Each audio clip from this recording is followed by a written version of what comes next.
जब आप बी.कॉम में रहे होंगे तब आपने कभी न कभी अपने सीनियर से या फिर अपने टीचर से, प्रोफ़ेसर से ये सुना होगा कि बी.कॉम के बाद एम.कॉम कर लो तो लाइफ़ बहुत अच्छी हो जाएगी, बहुत अच्छी सैलरी की जॉब मिल जाएगी।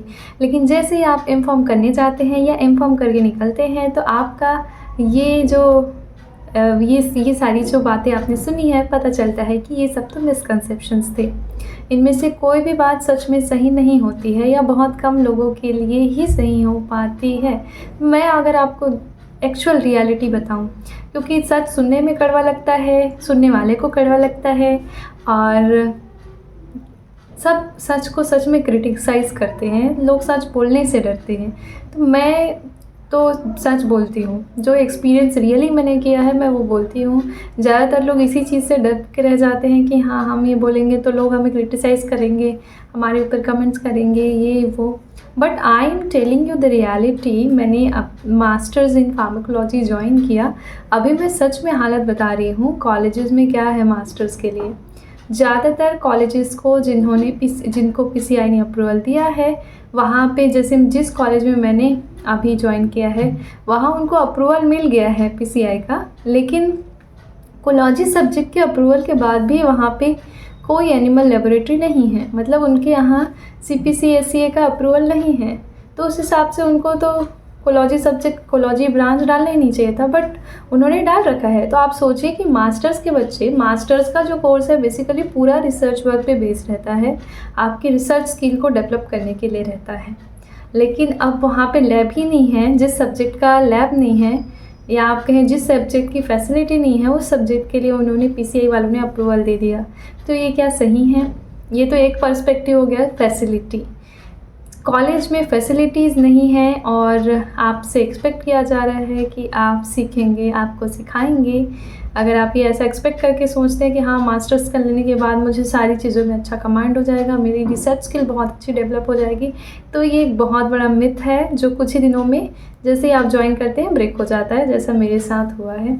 और दूसरी चीज़ होती है मॉनेटरी इश्यूज़, जिस पे हमेशा मैं बोलती हूँ कि masters in pharmacy is really a money making course, really a money making course. सच में अगर कहा जाए तो आप किसी भी इंस्टीट्यूट में पता करिए, मास्टर्स की फ़ीस 40 से नीचे नहीं मिलेगी। बहुत रेयरली किसी में मिल गई तो मिल गई।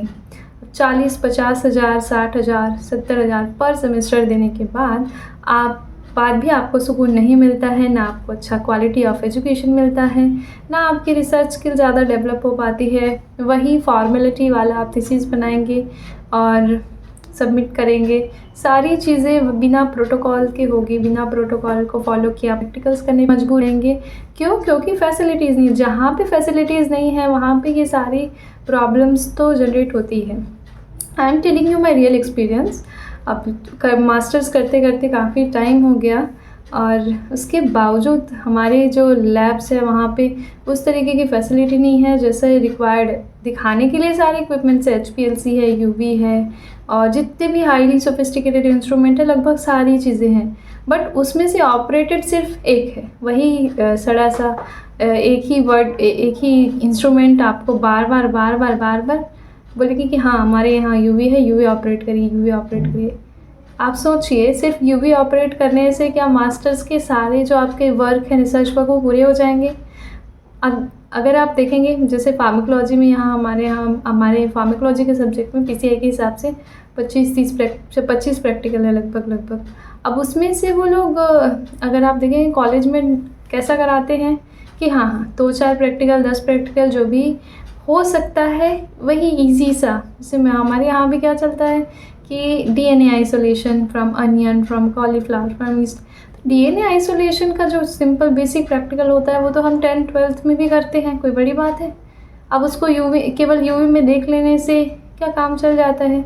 ऐसे बेसिक प्रैक्टिकल्स ही आपको करने को मिलेंगे। एडवांस लेवल के जैसे प्रैक्टिकल्स हैं, HPLC और बहुत अच्छे और क्वालिटी के रिसर्च वर्क हैं, वो आपको शायद ही करने को मिलेंगे क्योंकि उनकी जो फैसिलिटीज़ है वो इंस्टीट्यूट में अवेलेबल नहीं है। ये तो सब एनालिटिकल स्किल्स की बात हो गई।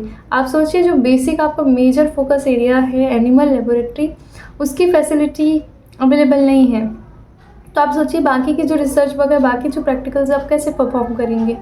तो सारी चीज़ें बिल्कुल फॉर्मेलिटी जैसी होती है। ओवरऑल मेरा एक्सपीरियंस रहा है जहाँ से मैं कर रही हूँ, तो वहाँ तो सिर्फ मनी मेकिंग है, 100% मनी मेकिंग है। सच में कहूँ तो जिस हिसाब से 60 बच्चों के यहाँ जॉइनिंग हुई है, 60 बच्चों का सोचिए 60-60 हज़ार के फीस के हिसाब से कितना हर सेमेस्टर बनेगा, उस हिसाब से वहाँ फैसिलिटीज़ नहीं है। वही बीफॉर्म के जैसे आप जैसे एनालिसिस करते थे वैसी तरीके से एनालिसिस काम चलाऊ होता है, वही एडवांस रिसर्च वर्क भी वैसे ही काम चलाऊ है, कुछ भी नया देखने को नहीं मिलता है। और लोग ये अपनी गलतियाँ छुपाने के लिए सीधा सीधा बच्चों को ब्लेम करेंगे कि हाँ आप लोग नहीं कर रहे तो कैसे होगा। How is it possible? आपके यहाँ अगर 4-5 साल पुराना एक्सपायर्ड केमिकल है तो आप कैसे एक्सपेक्ट कर सकते हैं कि बच्चों का रिज़ल्ट सही आएगा और वो बिल्कुल सही आपके हिसाब से एक्सपेक्टेशन पे खरे उतरेंगे? That is not possible. पहले अपनी फैसिलिटीज़ को इम्प्रूव कराना सीखिए, उसके बाद फिर आप बच्चों को बोलिए, एक्सपेक्ट करिए कि दे विल परफॉर्म बेटर और they will do some good research. आप फॉरेन कंट्रीज़ में जाइए, जैसे वो ग्रेजुएट होते हैं तब तक उनका कई रिसर्च वर्क हो चुका रहता है। मास्टर्स करते करते, मास्टर्स मतलब you can say you are a scientist, you are developing something new, you are a good researcher. PhD तो बहुत आगे की बात हो गई, वहाँ पीएचडी मतलब तो आप बहुत एडवांस लेवल के साइंटिस्ट बन गए। लेकिन इंडिया में masters is just a joke, masters in pharmacy is just a joke. Literally I am telling you, मैं फार्मेकोलॉजी देखा जाए सारे ब्रांचेस में टॉप मोस्ट पोजिशन में फार्मेकोलॉजी रहता है, लेकिन हमारे यहाँ जहाँ मैंने ज्वाइन किया वहाँ 5 सब्जेक्ट्स को अप्रूवल मिलने के बावजूद फार्मेकोलॉजी के जो फैसिलिटीज़ है बिल्कुल ना के बराबर हैं।